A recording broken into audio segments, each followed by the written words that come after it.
जागरण खबरनामा सुनने वाले तमाम महत्वपूर्ण श्रोताओं को सुरभि का नमस्कार है। शुरुआत करते हैं आज की सभी बड़ी खबरों की। हापुड़ में महिलाओं ने एससी कार्यालय में किया प्रदर्शन। भीषण गर्मी में बिजली नहीं मिलने से परेशान लोगों का गुस्सा मंगलवार को पावर कॉर्पोरेशन के अधिकारियों पर फूट पड़ा। महिलाओं ने एससी और उनके कार्यालय के कर्मचारियों को बंधक बना लिया और कार्यालय की सप्लाई काट दी।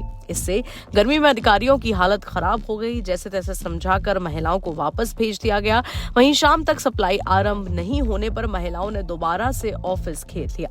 उस समय तक अधिकारी ऑफिस से बाहर आ गए थे। ऐसे में महिलाओं ने आवास विकास कॉलोनी को जाने वाले रास्ते पर जाम लगा दिया था।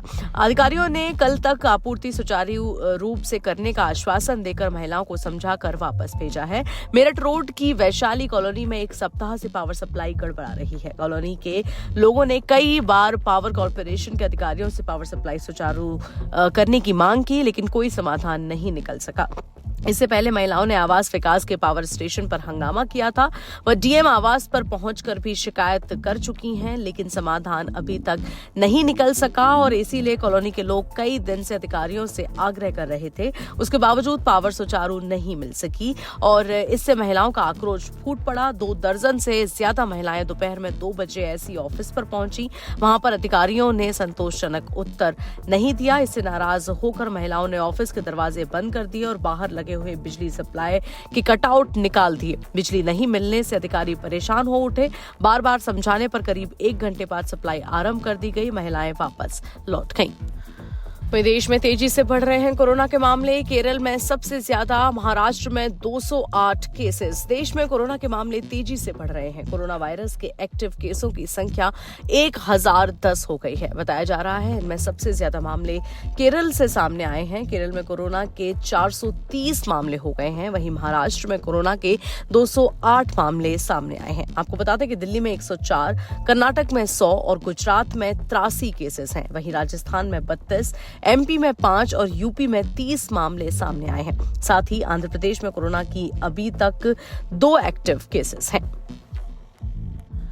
वहीं भारत ड्रोन उत्पादन बढ़ाने के लिए 3 गुना करने जा रहा निवेश। हालिया संघर्ष में बड़े पैमाने पर ड्रोन के इस्तेमाल के बाद भारत और पाकिस्तान दोनों ड्रोन हथियारों की रेस में शामिल हो गए हैं।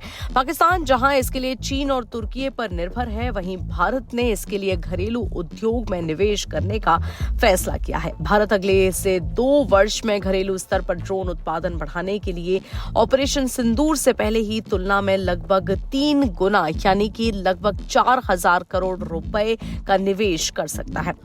वहीं मौसम विभाग से अपडेट्स की बात करें तो भारी बारिश से केरल समेत कई राज्यों में जनजीवन हो चुका है अस्त व्यस्त। भारी मानसूनी बारिश से कई राज्यों में जनजीवन बुरी तरह से प्रभावित हुआ है। एक ओर जहां फसलों को बड़े पैमाने पर नुकसान हुआ है, वहीं इससे लोगों की मौतें भी हुई हैं। महाराष्ट्र के मराठवाड़ा में मंगलवार को भारी बारिश के बीच 5 लोगों की मौत हो गई। 4 की डूबने से जबकि एक अन्य की मौत करंट लगने से हुई है। मुंबई में भी पेड़ गिरने से एक व्यक्ति की मौत हो गई। बारिश ने नांदेड़ और बीड जिलों में बाढ़ की स्थिति उत्पन्न कर दी है। इसके अलावा मराठवाड़ा के कुछ अन्य क्षेत्रों में भी जल भराव हो गया है। राजस्व विभाग के अधिकारी ने कहा है कि नांदेड़ जिले के हडगांव तहसील में बादल फटने जैसी घटना सामने आई है। 2 घंटे की भारी बारिश से लातूर शहर में भी तबाही मच गई है। मुंबई में भारी बारिश से लगभग 70 पेड़ों के गिरने की घटनाएं दर्ज की गई।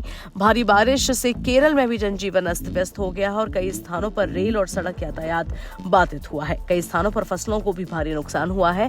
राज्य में पिछले 4 दिनों से लगातार बारिश हो रही है। तेज हवाएं भी चल रही हैं।